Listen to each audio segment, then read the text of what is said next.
Welcome to Follow Your Curiosity. Ordinary people, extraordinary creativity. Here's how to get unstuck. I'm your host, creativity coach Nancy Norbeck. Let's go. Actress and writer Lizzie Hopley was born in Liverpool and trained at the Royal Academy of Dramatic Art.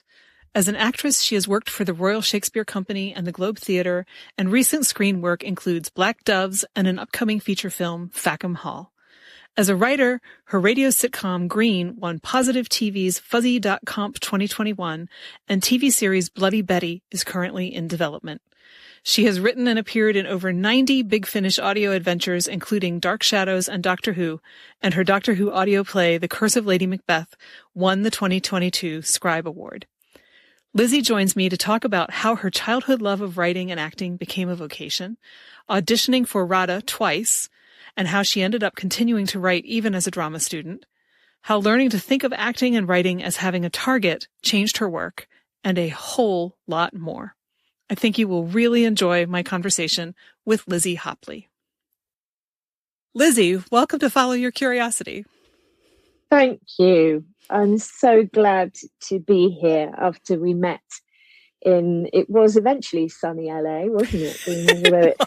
It was raining when I arrived. After the original downpour, yes. Oh, my goodness, yeah. Yes. What a strange time. Yes. After the fires came the deluge. So. Yeah, it's all pretty apocalyptic. Right.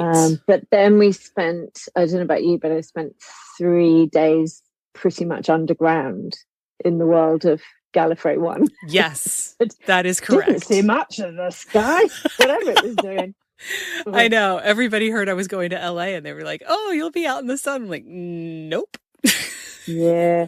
I took my husband for the first time. He'd never been to LA before. And we went, I took him on a bit of a tour, so he'd see the sign and all of that. Nah. He just saw a lot of clouds. Nope. Didn't see the sign. Lots of clouds. Went to the viewing platform. It looked like Manchester. We came back. That was it. That's it. Oh. So I start everybody with the same question. Were you a creative kid or did you discover your creative side later on? I was a ridiculously creative kid. And I'm so glad I was brought up in an age without mobile phones and technology. And we only had the 3 and then it went to 4 channels, excitingly, when I was growing up on the telly. But telly wasn't even that massive when I was a kid. It was books. I benefited from a mum who just was so into reading. And while I was a child, she did an Open University degree, which for a woman born and brought up in Toxteth in Liverpool was unheard of. So the house was full of books, and I loved drawing, although I was rubbish at it. But that was what I first did, just reading. And I was such a spod with reading. I wasn't just content with reading. I wrote book reviews of the books I read for, not in a kind of the way we understand reviewer now, as in, oh, I'm not sure about that, and that was a little bit meh. It was just, I read this book, it's about this, and it's brilliant because this. I wrote them for my local library so I could get these certificates for each one that I wrote. So yeah, it was, that's how I started. And you know how most people, Nancy, kind of, I don't know if you did the whole singing into a hairbrush to music when you're in your bedroom. Mine was, I had a record player and I had a cassette player, and I had these cassettes of like Raiders of the Lost Ark and Star Wars, and it was just the soundtrack filled with narration with them bits and the black hole, and I acted along to those. I did the hairbrush thing with music, but also I was acting. I mean, I had no idea that it was called acting. I didn't know what it was.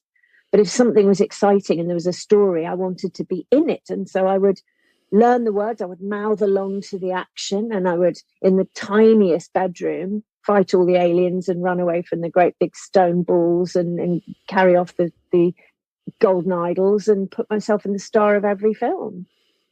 Yeah. And then realised that was a whole profession that I would struggle to do as good as I did when I was 6.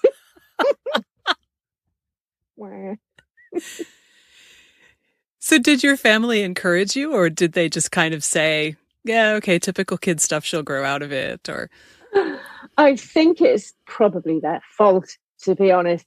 I was partly brought up by my nan as well, because my dad was in the Merchant Navy and not always at home. And when my mum was working, my nan would bring me up, and of course she had all the Liverpool stories that she turned into urban myths about our family members and things like that. So it was kind of ghost stories and fantasy and all stuff like that. And I would act out things with her. She would give me, I would allow her to go through her drawers of clothes and put on her night dresses, and she played Prince Charming, and I'm actually somehow married to my own grandmother, I suppose, in a different universe. But we'd make up these adventures, and she was an amazing storyteller. And then my mum kind of inherited that as well for Halloween, telling ghost stories. But that was always a creative play and role playing and pretending to be other people. The world of imagination was a massive thing. I wasn't just read to, I was interacted with, and we didn't just play with toys. We used our brain, we used our imagination. And I do think that's getting rarer and rarer. Mm-hmm. And then when my parents realized that I was wanting to do this acting thing, they tried to look in the local area, and they found little drama groups that I could become part of. And my dad, when he was around, kind of did Amdram with me in a local drama group. He did the backstage stuff, which he went on to do a lot of, actually. He really loved the theatre. And when he was doing jobs abroad, he very often put on plays starring the kids of the people who were employing him, or the companies that he was working for. And that's crazy, because he wrote a book about that a few years ago. We got that published. And reading those things, I was thinking, there it is. It's in my family. My mum was in a Ken Loach film before I was born. He did, I suppose, a Wednesday play type film called The Golden Vision about the Everton football team, around the time he was making The Big Flame, before he did Flickering Flame, and then, started to make proper films before Kes, basically. She was meant to be in Kes, but didn't have an equity card. So yeah, he found her in Woolworths, working in the office in Woolworths. Ken Loach came in and said, who wants to be in a movie? And he auditioned a few people and got some of the women to improvise. Not that my mum knew what that meant. And she could just pretend to be a person in a scene, and he used her. And she's got quite a prominent role in one of his first films. So it was definitely there, but I don't think any of us knew what it was. Nowadays, they'd be like, oh, let's get her an agent, and let's have more of a clue. But in Liverpool, especially in Liverpool 8, no one wanted to be actors. And I heard Stephen Graham on a podcast talking about this. He was on Off Menu quite recently talking about how he got into it. And there was a guy in his street, the actor who played Scully, I think there's a series in Liverpool, who was an actor. And so Stephen Graham saw him and went, oh, well, if he can do it, I can do it. And that's all it takes, is just seeing one other person do it, or, realizing it is an actual career that you can follow. But none of us knew that, I suppose, at the time. We were all just doing it because it was fun. Right. That's how these things start, right? I'm having fun. Yeah, absolutely. And if you're in a house like, you were in a house with music and writing and books, and, and you had that. I love that thing you say on your website, that if you had your mouth taped up in some kind of apocalyptic situation, if your keyboard or your pens are taken away from you, then there would be no reason to live, but only until then. And I listened to Desert Island Discs, and people saying, oh, I couldn't live without this, I couldn't live without that. It's pens and paper, and then I'm happy. Yeah. Then I'm free. So when did you realize that this was not a thing that was going to go away and was going to be a significant part of your life? I think it was, you see, I've got a bit of a dual thing going on here, because as much as I love books and I love writing, and I would go to bed at night and I would write what I now realize was like my own space novel. I would just kind of write my own version of Star Wars and put me in it. And I also wanted to act as well. So I was kind of joining the school plays and learning that was a thing. And I had a very formative teacher in school, as most wonderful creative people do, called Mrs. Barnes. She was my English teacher, and discovered Shakespeare and started to do school plays. So I suppose it was in my early teens that I realized I was doing nothing else but these things. I wasn't going to be a sporty person. It was writing and acting, but they've always been equal. Mm-hmm. So I went to a school where drama wasn't, it was you could do an O level when you were in your A levels, but it didn't really exist as an option, a career option. None of the career teachers knew how to help me. And I was advised to do a typing course or try university. And I went to Manchester University to study drama, but then I didn't know, it wasn't a practical course. The Polytechnic in Manchester did a practical course. Mine was very academic, and I suppose it pushed the writing a bit, but I didn't know about drama schools. I didn't know they existed. So it wasn't like I knew it was a career that I could follow. It was a hobby that that was consuming everything else. But it was only, I think, when I did a careers test in school when I was about 16, 17, we all did it. And it was a really weird time because obviously computers were just happening. And we had these questions and you put a little pinprick next to the answer. And the computer read the holes in the page. And that was their early, I suppose, algorithm. And it worked out what career you should be. And mine was sales. And I just thought I'd rather die, because all the things that, like good communication skills and, love talking to people and love, and all those skills that I thought I had, said that I would be a good salesperson. And that was a very bleak time. Very bleak time. And I feel my heart goes out to all those poor people who came before me or even after me or whatever, that are pushed into an area like that without any other options, because there must be a lot of very inventive salespeople out there who have a whole other missed life that they could have had. Yeah. Horrendous, isn't it? I mean, there is a lot of overlap in skill set, for sure. And I know, there are lots of folks who study theater who end up applying it that way, but that isn't necessarily to say that, oh, you could be either and be equally happy. That's not necessarily the case. But yeah, it's, they're very different things, even though they're similar skill sets. So absolutely. Yeah. Nancy, have you ever performed? Have you ever done any acting? Yeah. Oh, you have. You see, I wondered if you had, because you've done the teaching as well, which is something I've done. And I really think there is a massive crossover in that whole, if you've got that inside, then, so what have you done? Just to turn this around and ask you. That's okay. It's totally fair. I've done some community theater. I've done some improv. I once upon a time wrote a 10-minute play and had that performed. That was an interesting experience. And then when I was teaching, I helped with the middle school play and wrote part of that one year. So it's in there. It's never been as much as I really, honestly, in my heart of hearts would have liked.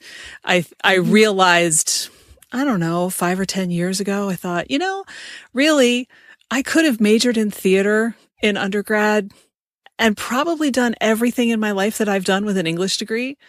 And it would have been at least as much fun, because at least then I would have had a chance to play around with theater in a way that I didn't get to do. I mean, an English degree is great. You do a whole lot of writing and, all of that and reading with both of them. So, and I think the reason that I never had the nerve to do it either as a double major or to switch is, first of all, I spent the first semester of my undergraduate years thinking that I was going to double major in engineering and English, which ended when I managed to fail out of Calculus 1. So that's a whole other side story.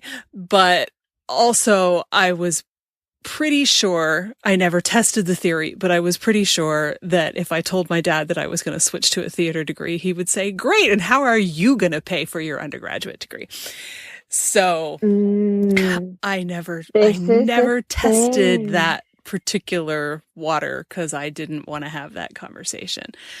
But it's one of those things that it's like, I had a conversation, like eight years ago with someone I met online who was, I think at the time, maybe 19, and was somebody I didn't know and just happened to be in a conversation with. And she was trying to figure out what she wanted to do. She was like, I want to be an actor, and I know that that's silly, but I really think theater is magic. But, I could also go get a university degree and do something really practical. And I said, look, you want to hear a voice from 25 years down the line? Cause I can tell you, it's like, if you want to go get a theater degree and you have the means to go do it, for the love of God, go do it. This is the last chance you have to go play with the thing you want to play with. And then you'll know you at least got to do it for a while. And if it pans out beyond that, awesome. And if it doesn't, you had it briefly. And then if you need to go get another degree, you can go get another degree. But, because I said, don't talk yourself out of it, because there are so many people in this world who are out there to talk you out of it. They don't need your help. They're going to do it anyway. And here's my contact info. If you need somebody to be your cheerleader, you come let me know. I will be your cheerleader, because I wish I could go back and have this conversation with my 19-year-old self. Talk about paying it back. I mean, that paying it forward. Yeah, that is such a valuable thing. Yeah, and she went to London and she tried to get into drama schools for a while, and she hasn't ended up actually doing it, but we've stayed in touch, and so she at least gave it a shot. At least you tried, right? Because regret is something that it's the hardest thing to carry to the grave. And I was lucky that, again, it's the age thing.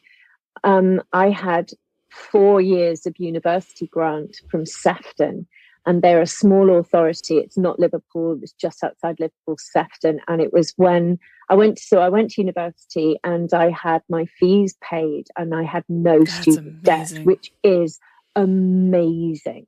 And then I came out of that. I did 2 years on my own. I kind of thought I was taking a year out, and then kind of started a theatre company, did various things in Manchester, because it was a very interesting place to be at the time. Canal Street was massive. There was so much theatre going on.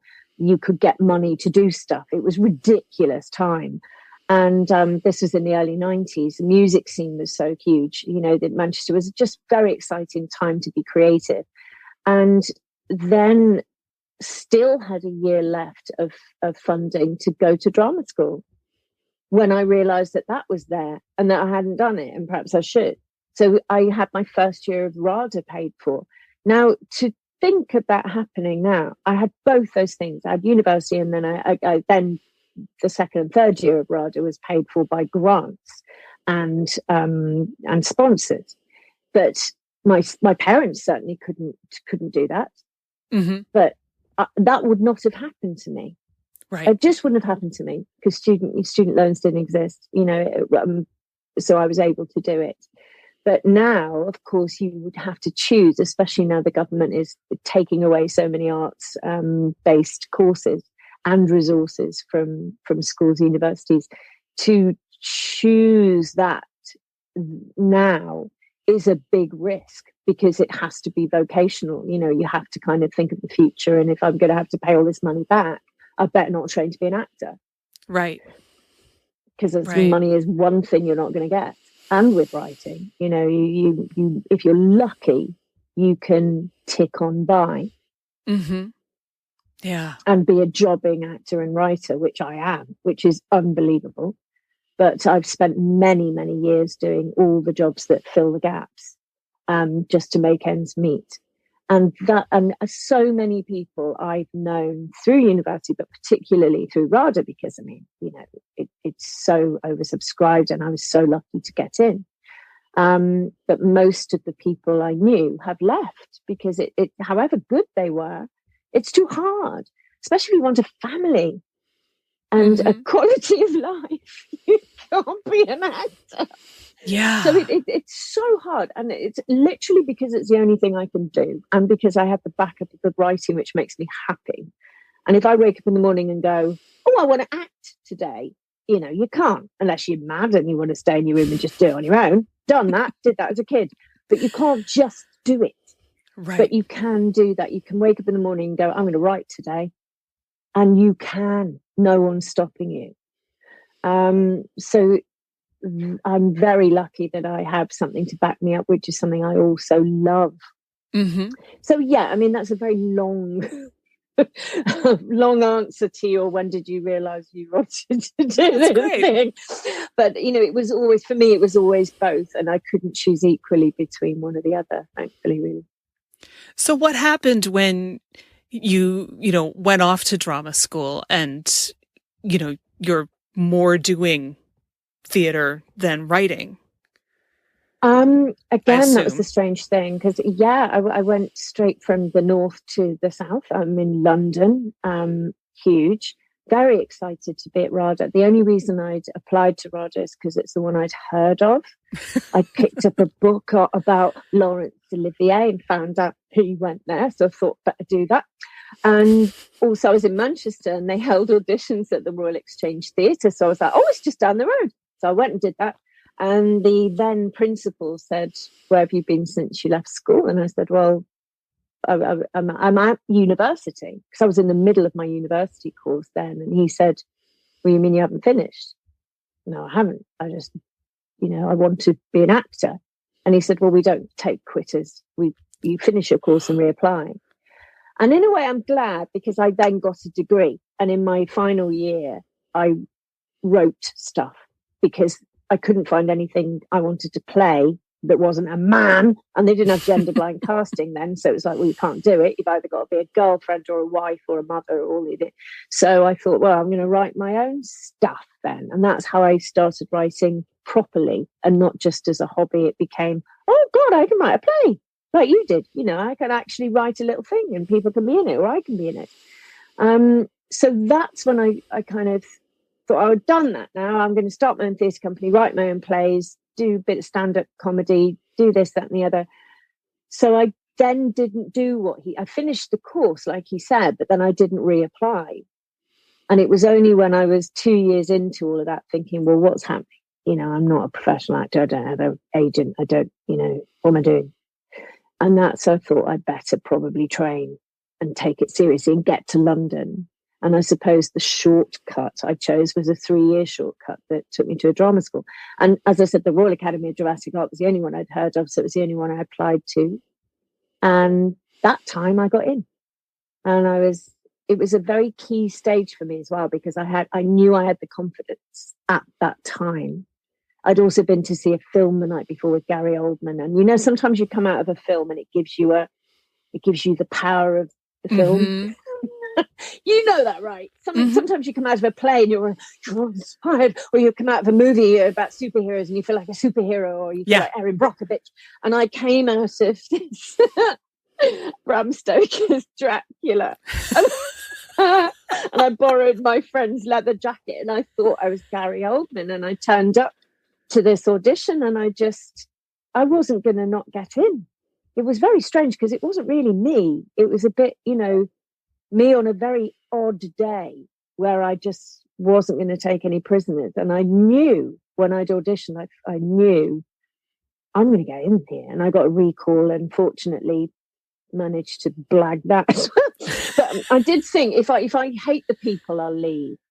And although some of the tuition there was a bit poor at that time, the people themselves were great. The people I was with were good. There were a lot of Northerners, which I don't think that's really a common thing now, but certainly in my year there were a lot of people from the north. I felt a bit more at home, and one of the tutors really encouraged my writing, and it was while I was there that I wrote my first play and my first screenplay, and that was a massive leap, to be reading so many plays and then watching film and going, but I taught myself screenwriting. I bought all the books. like you do. I bought the Idiot's Guide to Screenwriting, Screenwriter's Bible, or the Sid Field books, Story, and Robert McKee. Bought everything, absorbed it all, and taught myself all the formats. And got a lot of criticism, and then got better and better. But yeah, that was a huge step forward for me, the RADA thing, because I suddenly thought, this is how to be professional.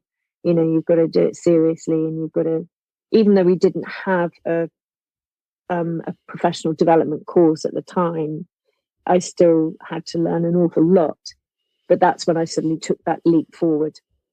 I've been doing interesting things in Manchester, things that I'll never forget, that were very creative and fun, but learning how to monetize it and learning how to get people interested in it to represent you, and then getting two agents, a literary agent and an acting agent, suddenly things took that, the leap forward, and you kind of think, I could have a stab at this.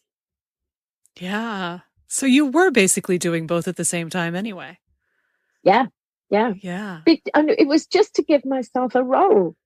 Like, I don't know about you, but I was, I watched, one of my most formative things was watching Glenda Jackson play Elizabeth I on telly a million years ago, and thinking, she's interesting, because she's not a simpering wife, mother, she's not doing all the things that I see women do. And she was basically doing all the things men do. Obviously, it's Elizabeth I, so she did rule as, I suppose, a man who then didn't have was never a wife and a mother. And I just was so inspired that an actress could do that. And I looked for roles that were like that, and there were very few. There was Carol Churchill, there was Pam Gems, and I soaked up their plays, and then thought, why not write my own then? So my dissertation at university was that. And then this tutor at RADA used to get us to write our own speeches, which is brilliant, because all the female monologues are usually quite dull or overdone. And so I was able to write my own things, and he really encouraged that. And also gave good criticism for the first time, because that's a massive step forward in writing. The first time someone gives you proper criticism, and then you go, right, okay, this thing called rewriting exists. I've got to do that. Oh, no. Yeah, nobody tells you about that part at first. Yeah, that sorts the wheat from the chaff. It's a bit like, if you fail auditions, you're not going to make it as an actor. If you don't get past the rewriting stage, you're not going to make it as a writer. So that's the next step, isn't it? It's like proving you're good, learning from the mistakes, and getting better. Yeah. And there's lots of luck involved. Of course there is. But unless you put in that work and can get to that next stage and understand the process of it. So the getting better as a writer, I think, is one of the most fascinating things I've been through, because I can chart it happening, and I can see it happening in other people, which is exciting. Yeah. Well, and, when you're talking about writing plays because you couldn't find the kind of things that you wanted to be in, it kind of reminds me, I saw this clip of Stephen Colbert a couple months ago, where he was talking about how when he was either in school or just out of it, he and one of his friends would come up and say, hey, you want to go get in trouble? And get in trouble was code for, I've found a venue and a bunch of us are going to get together, and in 9 days we have to put on a show, and we've already invited the press. So in the next 9 days, we have to come up with the show and put it on. And it was, we're all here. We don't have jobs. We haven't been able to find a job. So we're going to make up our own show, make up our own job. And when we're done, the press are going to come and we're going to have something to put on our resume. And so it was like, that. Yeah, that's what I said. I was like, wow. Go get in trouble. I love that way of doing it. But that's what's driven me so much, because if you're not getting paid, and what's the motivation? We can all write in our bedrooms. I said before, you can get up in the morning and write, but then what happens? Right. So to slap on a deadline, and I used to do this all the time. my first proper finished things when I was at university, it was a dissertation. But then I'd go, all right, I'm going to book an evening at the Stephen Joseph studio, which was our, studio, sell tickets and call it this and make a poster. And then I've got to learn it and do it, haven't I? So it became a thing. And that's what I always did. I suppose the Edinburgh Festival was a bit like that as well, which I never really got into till much later, because again, I just wasn't educated enough about these things. But like in the February, you're asked for the title of your play or show, and whether you've written it or not, you just make it up and then fund it, make the poster, then write it. And so many comedians talk nowadays about that dreadful time in February where they have to completely find a generic term for their show that means they can write anything and the title still applies. But having an enforced deadline like that is genius. Mm-hmm. Because people are coming, and then it's excitement and adrenaline and the terror of missing that. You can't miss the deadline. Right, because the press are coming. It's not just that you're going to have an audience. The press are coming. Yes, exactly. They're going to review you the next day. That's genius, isn't it? Yeah. It's genius. Yeah. Put a rocket up your own arse. It's the only way.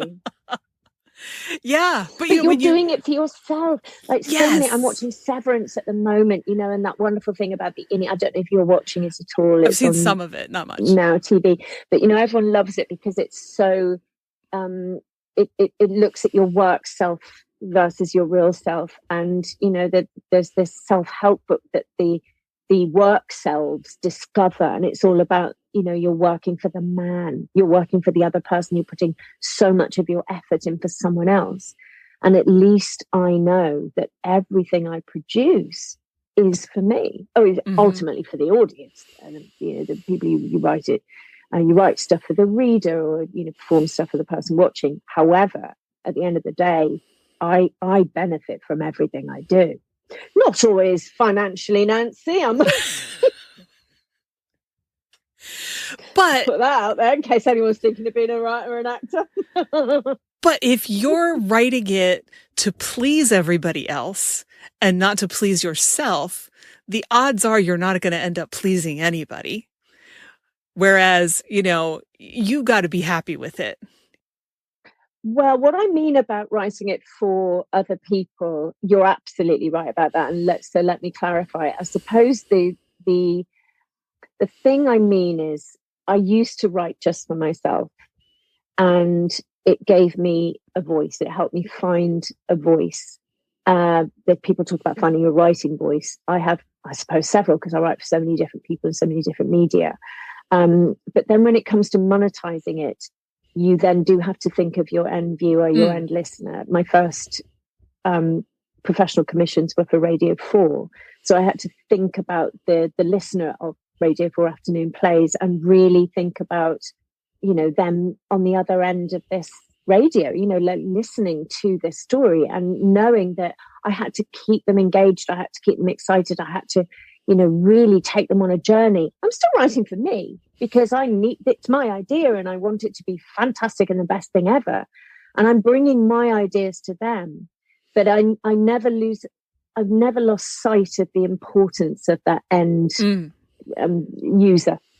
And that's,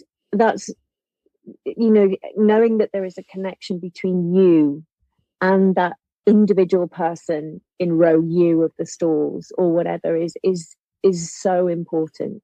And it was actually working with Declan Donnellan, who runs the theatre company Cheek by Jowl, and he's written a very fabulous book called The Actor and the Target. He talks about never losing sight of the individuals in your audience. And I remember I used to suffer terribly from stage fright until I did a world tour with him, and I had this very entertaining character and I used to get laughs. And then he gave me notes at the end and said, Lizzie, what are you doing it all for? Who is it all of this for, all this dancing around and stuff that you're doing? And I said, well, he said, at the moment it seems to be for the audience, and all of that. And I'm like, well, as in you, it's to get you laughs. And he said, you're actually doing it for your fellow actor, who is your mistress. You're a servant, she's your mistress. You come in the morning to wake her up, and everything you do and say is for her benefit. And if you get laughs along the way, that's great. But it's never forget that you have a target and that you have a job to do, and that you have to, and it's a very complex structure, really, because yes, it's all for the audience. But if your mind is on entertaining the audience as an actor, then you're not really doing your job, unless you're a stand-up comedian, in which case it absolutely is.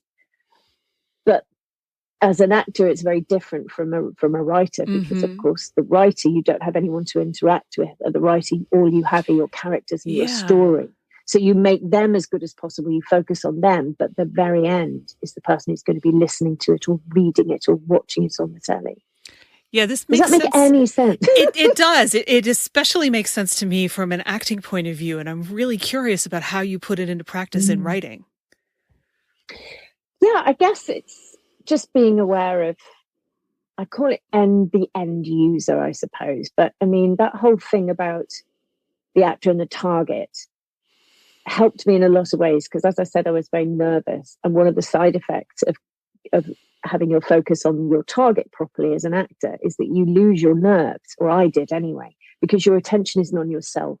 And I think if you're all about you, and I stopped writing for myself for quite a long time, even though that's what got me into writing, because I thought, well, actually, let's try writing for other people. Let's just get better as a writer and see if you can write for other people, other actors, and, just widen your range. And I did. My voice got a lot sharper and a lot more mobile. And so I learned to write for different mediums, and I learned to write prescriptively for certain actors, which is a good skill. And in terms of acting, if you're self-conscious, you can get very nervous because you're just so self-aware. And also, I think an audience can kind of tell, you're not lost in something. All of my favorite actors, and all of certainly the, people that are hailed as wonderful actors, they do get lost in their roles. They do seem to go somewhere else or be so in that moment that you can't tell they're acting. Yeah. And often if I can watch people acting and I see them acting, it's a very different thing to just being, they're watching themselves. And I found that so hard. When I was at drama school, I got feedback from people saying you were kind of watching yourself, you're directing yourself, because I'd only done it in my bedroom. I didn't know how to, I was always kind of self-critical. And putting my attention on the person I was speaking to and properly listening to my fellow actor, or concentrating on what I was trying to achieve. And Declan Donnellan just puts it in a different language. Your target, method, means, or Stanislavski, they all have their terminology. Every acting method is pretty much trying to get you to do the same thing, which is to be in action rather than a state of emotion. That's a byproduct when you're actually trying to do something. It's why acting verbs exist. If people use that, they use acting verbs as well. Anytime I've tried to teach at a drama school, I pretty much cherry picked all the things that have helped me and try and get the best results in the shortest amount possible for the actors to see, oh, this works in the moment. This isn't just some theory that I go home and study. I can actually do it now in the moment and get better results and feel the difference and see the difference in other people. And when you are putting your attention on the other person rather than on yourself, it makes a massive difference. And the audience can tell. And funnily enough, you shorten that gap between yourself and the audience immediately by doing that, because they're not aware of the artifice anymore. They're just drawn into that moment with you because they can see something that's active rather than performed. Gosh, there's a lot of terminology in all of that, and I hope it makes sense. But it's, I mean, certainly I've enjoyed teaching so much more. The more wonderful mentors I've had as an actress, the more I've worked with people like Declan and Richard Jones, and fabulous director Sarah Chu. who are so enabling, and I just take the whole time. And I'm constantly, if I do, and I taught at GSA, I've taught at RADA, American Drama School in London, and each time I'm constantly updating my information based on the very best of my own experience and what's helped me. Because if you can't show someone how to get better in a few minutes, because acting is literally that simple. Mm-hmm. It's just, there's a lot that gets in the way, and you have to learn how to strip that away and go, how can I show this person, like a magic trick, how to do it instantly? And it is miraculous, because you can sit and only have 30 minutes with a group of students, and you can literally give them something they can take away with them and go, God, that worked. I got better as a result. That's really what's so much of art and even parts of life is, isn't it? It's like stripping out all of the things that get in the way. Yes, isn't it? Mostly from our own brain. Yes. I have trouble sleeping. Do you? Have you got a busy mind? No. Oh, yeah. Yeah, it never shuts up. Really? Oh, I wish it had an off switch. It was funny, when I was reading your website, I was just like, I think I know this woman. I think I know this kind of mind. Yes, definitely. I love the thing you said about silly, that silly is the virtue of being silly in terms of creativity, because I know that I've often been shut down or shut myself down because I felt silly, or I was being silly and childish. And goodness, I mean, children are, again, I go back to Declan Donnellan, but he just said every child knows how to act. We all know how to act, because we all lie as children. We all perform as children. We all know how to get something. And that's what children are doing. They're getting something. They need to achieve something, so they become little masters of manipulation very early on. And it's fascinating, because it's a simple transaction. When you see a toddler at work, you think, bloody hell, I've lost that. I've lost the ability to do that. I need to re-find it. Yes. I've got a husband who's very annoying. He's very, he doesn't play games, and he doesn't come with an agenda, which is wonderful. But he won't let me do it either, which is really annoying. So it means that I can't manipulate him. So whenever I do, Nancy, whenever I manage to do it, I'm so proud of myself, because it means my powers have got just that bit stronger. But it also means that I'm so proud of myself, I have to tell him. So I lose I lose instantly. But it's like, aha, I just made you do that because I made you feel this.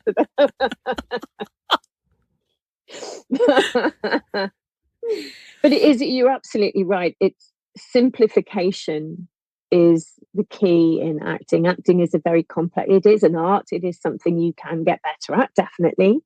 Some people are born with that simplicity built into them. There are some actors I've worked with where you just go, God, I wish I had that straight line from A to B that you have. And they seem to not lose it along the way. And it's very easy to clutter your mind with thoughts. And as soon as you do something good as an actor, it feels good, immediately your self-congratulatory eye goes, oh, that was good. And immediately you're out of the moment. The mind is such a clever beast. And I do think it works in writing as well. You can become very writerly and get lost in clever dialogue or witty this or witty that. And my best editors, who I've always hated because they're always right, but the best editors will strip away those lines. They'll strip away your best material and make you work hard. So annoying.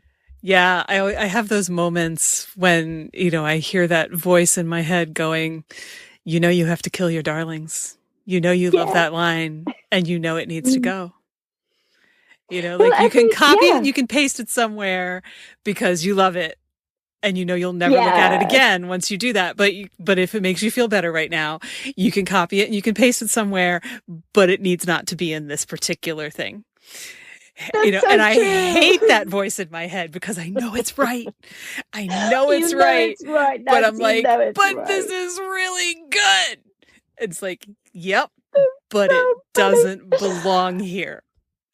Yeah. But yeah, And it's there's so many scripts that I'd finished and thought, oh my goodness, that's perfect. It's absolutely perfect. It's so valuable. I used to post them to myself as a way of, copywriting them, and oh my goodness, could never open them.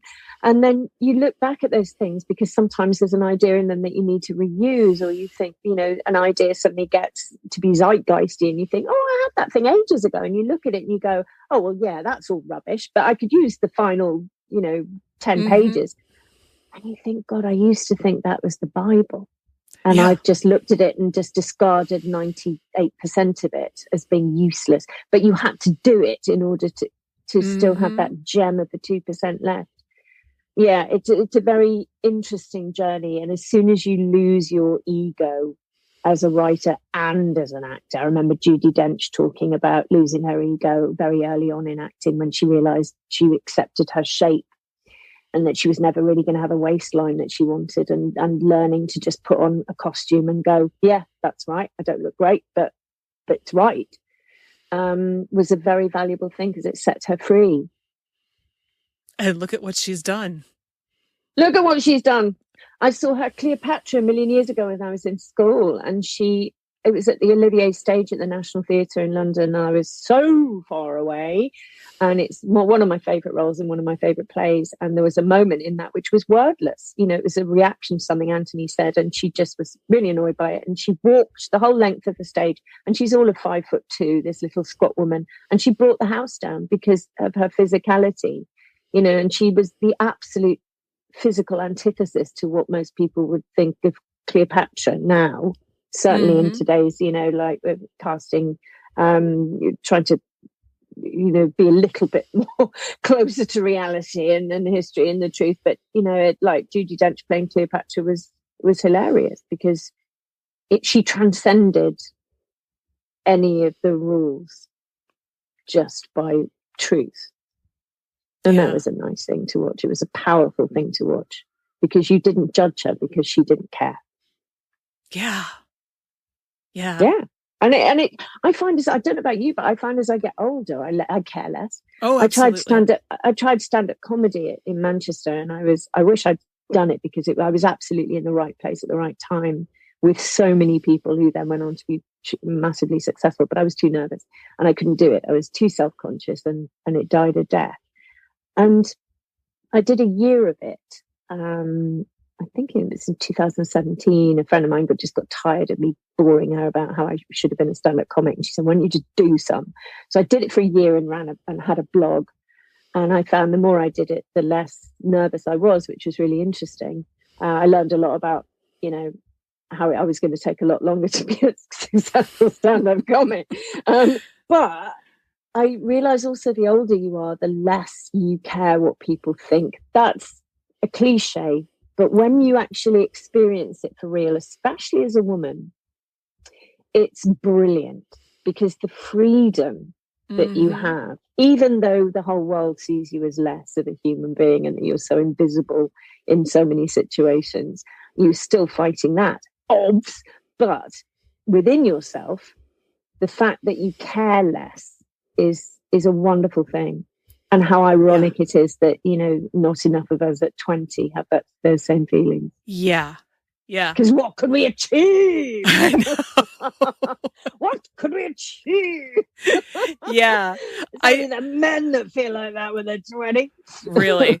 I do sometimes have the feeling like, oh, wait, I think I have to rein in the caring less part before I land in trouble with someone, like, my family. Maybe I've gone a little too far.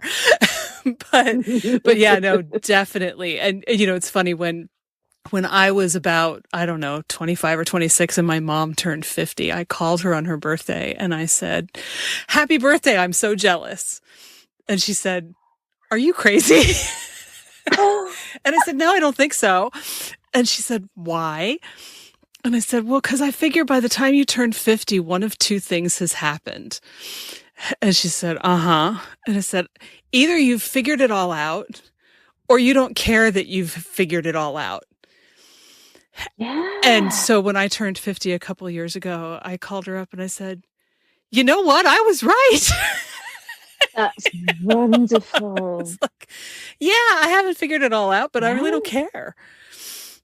That's fabulous. You know, I remember when I turned 40, a friend of mine who is a lot older than me said, "Congratulations, you've just earned your first broomstick." But sadly, you won't learn to use it properly until you're 50. And I thought that was great. But yeah, there is that not caring thing can be empowering. Oh yeah, to a certain degree. Yeah. So before I forget and before we run out of time, I'm really curious as you have this whole writing acting thing at the same time going on. And since you're writing and started at least acting for Big Finish, have you ever acted in something that you've written? Oh, yeah. Especially like for Big Finish? I should probably know this, but it's hard to search comprehensively on their site.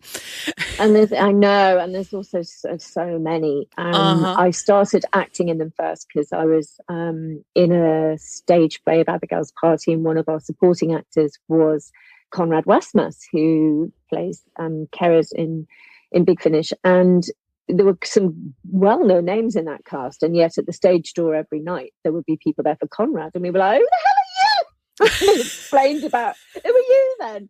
And he explained about Big Finish, and I was just, get me in on that. It sounds amazing, because of course Doctor Who had not been on our screens. And it was Gary Russell that started giving me loads of parts. And of course, when it came back on telly, then you could get big names doing the audios, so that it kind of slightly then reduced. But I acted in lots and lots of stuff for them, and it was my first writing commission for them was a Dark Shadows. I knew nothing about Dark Shadows, and I thought, right, I'm going to write a part for myself. And I don't think I did that until like the second or third script. And then I wrote one about the American Civil War, and there was a part in it, and I thought, I know how this should be played, and I know how I would do it. And I didn't want anyone else to have a bash. And fortunately, they let me. And it was called The Carrion Queen, that actual episode. And I played a manifestation of war, and quite an astonishing character. And I loved it. But I haven't done that every time. Only every so often I'll say, please, can I play this? Because it's really important that I do.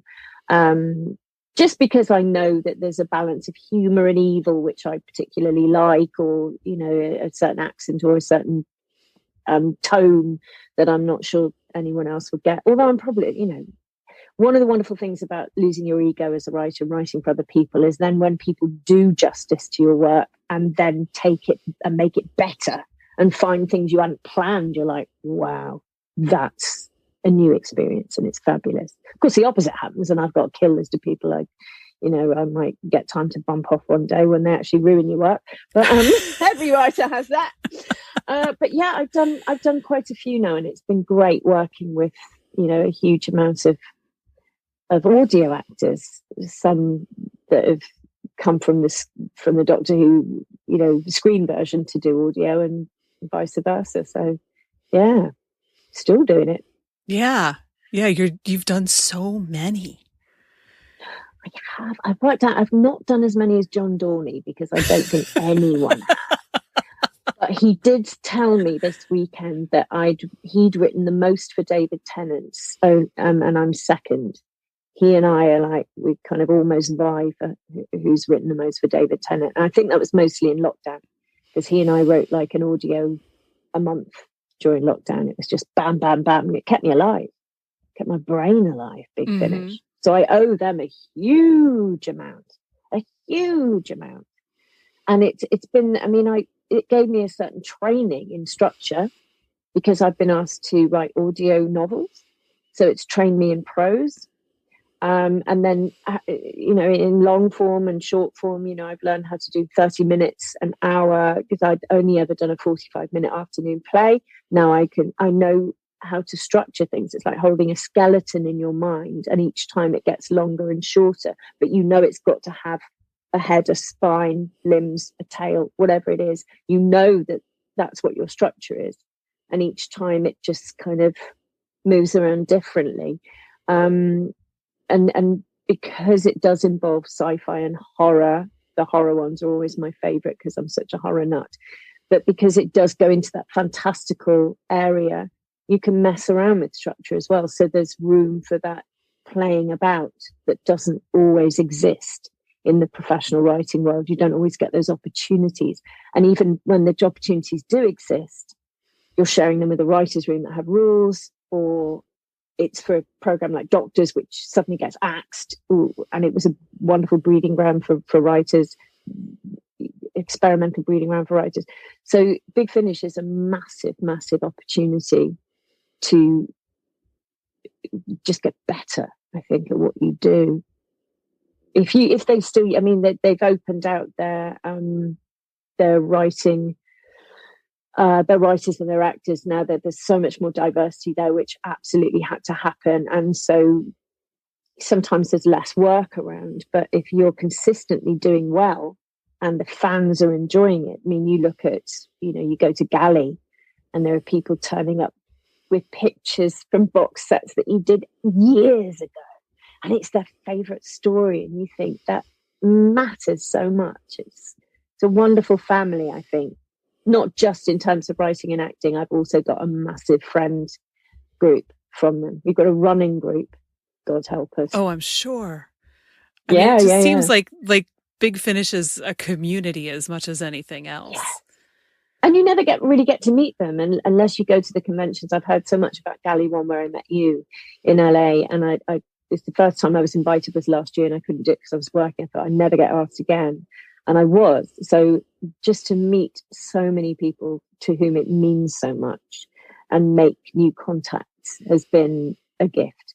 And I'm doing Big Finish Day as well this year, and it's an honour to be asked, because there are so many people involved in Big Finish. And when they actually go, Lizzie, would you like to do this? You're like, wow, because the standard is now so high. And I still don't understand why some of our top writers, you spoke to Lisa and Alfie recently, mm-hmm. I'm sure Lisa McMullen, John Dorney, Tim Foley, Rob Valentine, there are so many wonderful writers, that's just a few, aren't used more by the telly version. But I mean, that's a whole other conversation, Nancy, and I'll just get very angry if I have to go into. But I mean, some of the stories you just think, wow, that's top class storytelling. And if you know about Big Finish box sets, you'll come across them.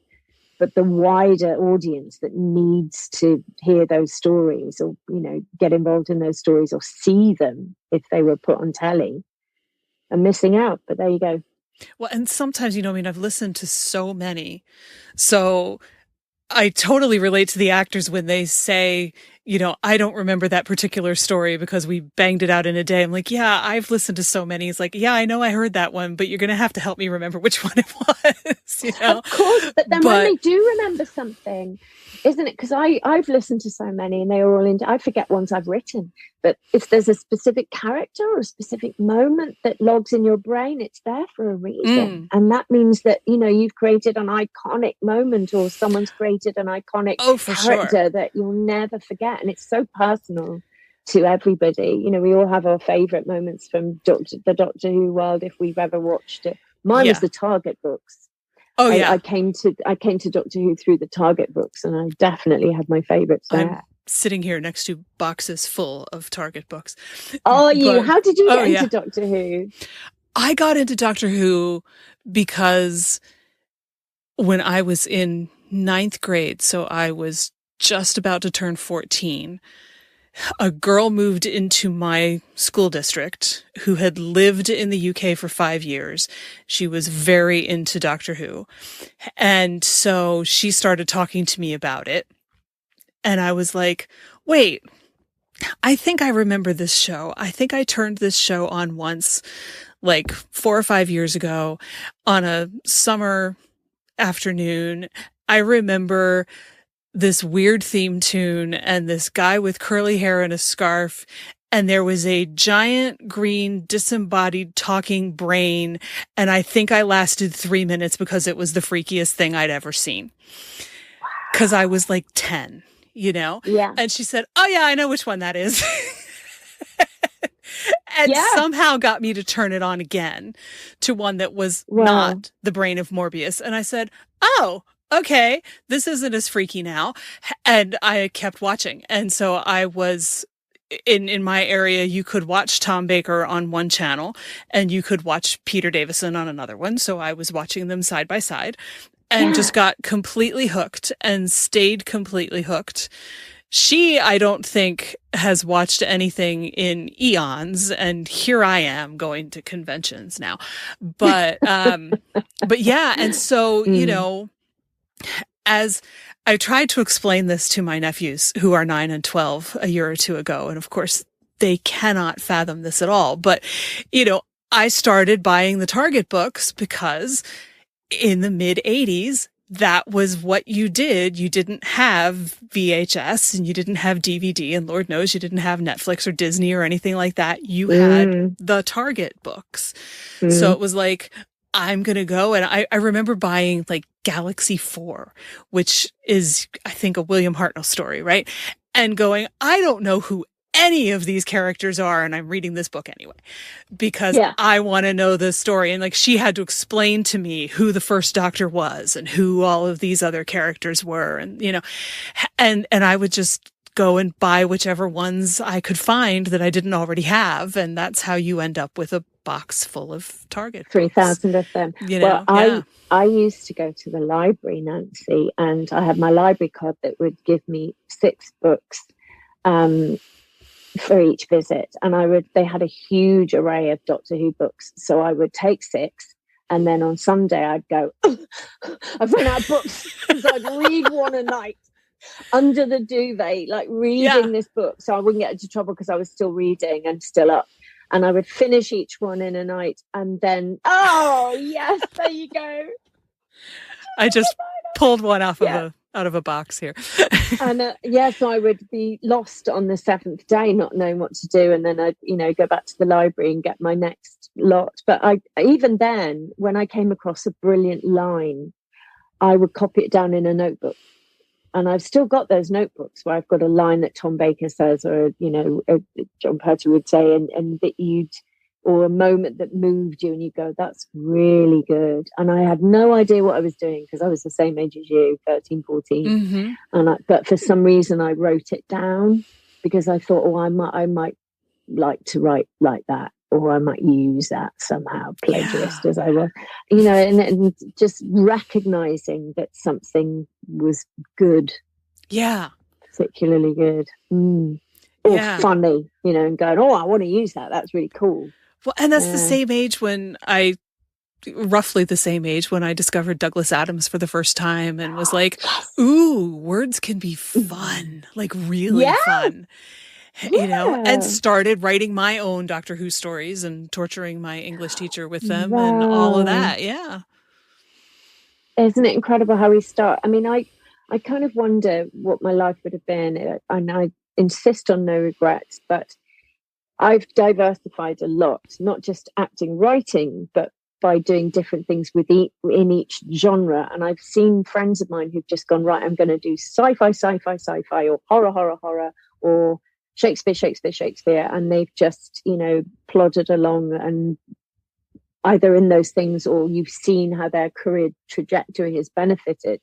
I've never been able to do that because I'm too interested in too many things, which I don't think is a better thing necessarily. But I've talked to myself a few times and gone, it's okay to diversify. It's not that you've done the wrong thing, because sometimes people have gone, if you just stuck to screenwriting, you might have been here by now. If you just stuck to theatre, you might have been there by now. I couldn't do that. I was too interested in too much. Like my English teacher got me into Shakespeare, and I loved, we love words. We just said that. I loved the language of Shakespeare. I understood the poetry of it. It had a profound effect on me, and I still do. And I suppose if I had not felt that way, I wouldn't have perhaps got into RADA, because I understood how to deliver Shakespeare to a standard that got me there. and understand it in lessons. But also I performed at the Globe, I've performed at the RSC, I've done workshops all around the world. I've been able to travel with Shakespeare. I've gone all around the US. I've gone to states and taught in prisons in America and universities with this language. And if I hadn't had that, where, that whole area of my life wouldn't have been opened up. So, I've traveled with the acting, traveled less with the writing, but it's kept me alive in other situations. And I suppose at the end of the day, you were talking earlier about when you reach 50 going, well, either you figured it out or you don't care whether you figured it out. I suppose I'm now looking at my life where it stands now and saying, I'm not holding up an Oscar, but I am blissfully happy with the experience that I have and am having. Look at what I do on a daily basis. No 2 days are the same. And for someone that needs that change, that constant change and that constant challenge, I think it's a good thing that I'm very content with. But just, for your listeners, because this is about creativity, I think don't beat yourself up if you can't stay on one thing. If your mind is in a lot of places, let your mind do that. Let the silly rule, be creative. You'll find that if a story wants you to write it, it will knock on your head until you do. And you'll find out if it's a short story, you'll find out if it's a screenplay, you'll find out if it's a novel. It might be all of those things. But don't shut doors in your own face, because there are plenty of people who will do that for you, which is something you said early on when we started speaking. There are plenty of people who will say no. Mm-hmm. And if anyone was listening to this for any kind of advice or guidance, God help them if they are listening to me, but that's if they're wanting to know about someone discovering their creativity and making use of it, it's something that I've never done. And I think my parents encouraged me to do that. I've had odd teachers and guidance throughout my life who have been encouraging. And I've also had a work ethic, but I've also done stuff that I enjoy. And I've always opened doors for myself. And, there isn't money always and a career waiting on the other side of the door, but there's an experience. And those things lead to other things. And often when they converge, it's interesting, when you get a commission for a story that links to something you did years ago. Write what you know. Suddenly I'm now in my 50s, I'm looking at my childhood and thinking of things I want to use, my experience in dumb jobs that I've had. All of those things are useful in some way or other when you're looking for story content. Yeah. It's funny how that works. Yeah, it is. Yeah. And look at you now doing this podcast. I mean, it's like you going to galley, collecting us all. I sure try. Yeah, and that's just one branch, the Who people you've met. But it's exciting. Yeah, it is. You never know where things are going to lead you. You really exactly. don't. Yeah. Exactly. So it's worth exploring them. Mm-hmm. Yeah, and I think that's a great note to end on. Hooray! Yes, indeed. Thank you so much for this. I've really, really enjoyed this conversation. It's been wide-ranging and really, really fascinating. That's this week's episode. Thanks so much to Lizzie Hopley and to you. Lizzie's links are in the show notes. I hope you'll leave a review for this episode. There's a link in your podcast app, and it's super easy and really makes a difference. If you enjoyed our conversation, please do share it with a friend. Thanks so much.